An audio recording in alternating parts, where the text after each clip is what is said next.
देखिए नियम 2 जो हमने बताया आपको, यह वह ये और वे का प्रयोग कब और कैसे होता है और कौन सी व्याकरणिक कोटि के रूप में उसका प्रयोग हो रहा है, इसको हम जानने के लिए कुछ हमारे पास उदाहरण है, एग्जाम्पल्स है, उनसे स्पष्ट हो जाएगा। जैसे वह पुस्तक पढ़ रहा है, अब वहां पर वह जो है वह अन्य पुरुषवाचक सर्वनाम के रूप में प्रयुक्त हुआ है। वह पुस्तक पढ़ रहा है, तो कोई पुस्तक पढ़ रहा है तो वह पुस्तक पढ़ रहा है। पढ़ने का काम कौन कर रहा है? वह कर रहा है, तो वहां पर वह क्या हो गया? अन्य पुरुषवाचक सर्वनाम हो गया, क्योंकि क्रिया किसके हिसाब से? वह के हिसाब से, तो वह यहां पे क्या हो गया? अन्य पुरुषवाचक सर्वनाम हो गया।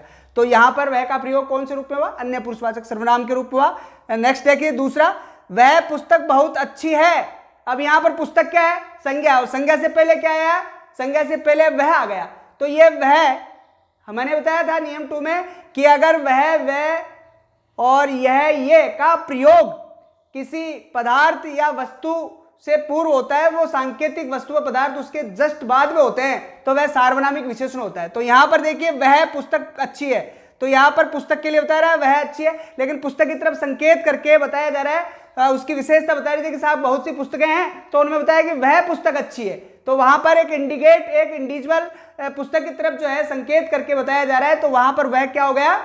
वह यहां पर विशेषण हो गया, क्योंकि बहुत सी जो है चीजें उनमें एक विशेष को हम छाड़ते हैं। विशेषण का तात्पर्य क्या होता है? बहुत सी जो चीजें होती हैं उनमें एक विशेष को हम अलग करते हैं, वही विशेषण होता है। तो वहां वह जो है वह बहुत सी पुस्तकों में एक अलग से पुस्तक को निकाल रहा है या अलग कर रहा है, तो वहां पर वह क्या हो गया? सार्वनामिक विशेषण हो गया। दूसरा देखिए, अध्यापक ने पुस्तक की ओर देखकर कहा यही लाना, वह नहीं। अब यहां पर यही जो है वो क्या है? निश्चयवाचक सर्वनाम है, क्योंकि बहुत सी पुस्तकें और उनमें निश्चित रूप से बताया जा रहा है कि उसी पुस्तक को लेकर के आना है, यही पुस्तक लेके आनी है, तो यहां पर यह निश्चयवाचक सर्वनाम हो गया। ऐसे ही देखिए, जो परिश्रम से पढ़ता है वह निश्चित सफल होता है, यहां पर वह जो है इसका प्रयोग सह संबंधवाचक सर्वनाम के रूप में हुआ है, यानी जो, तो यहां पर क्या हुआ? संबंधवाचक सर्वनाम हो गया। और हमने बताया कि जो संबंधवाचक सर्वनाम होते हैं उनके साथ यदि इनका प्रयोग योजक के रूप में होता है तो वह क्या हो गए? सह संबंधवाचक सर्वनाम हो गए। तो यहां पर जो परिश्रम से पढ़ता है वह निश्चित सफल होता है, तो वह का प्रयोग यहां पर संबंधवाचक सर्वनाम के रूप में हुआ है। तो इन उदाहरणों से स्पष्ट हो गया है कि इन चारों व्याकरणिक जो शब्द हैं उनका प्रयोग कौन सी व्याकरणिक श्रेणी के अंदर होता है, यह पूर्णतः स्पष्ट हो गया है। अब आप के लिए हम आगे जो वीडियो लेके आएंगे सर्वनाम से संबंधित, उसमें सर्वनाम की मजबूती को परखने का वीडियो होगा। उसमें हमने अब तक जो पढ़ा है वह हमारा कितना मजबूत है और कितना कच्चा है, इसकी जानकारी हम प्राप्त करेंगे मेरे कुछ प्रश्नों के माध्यम से।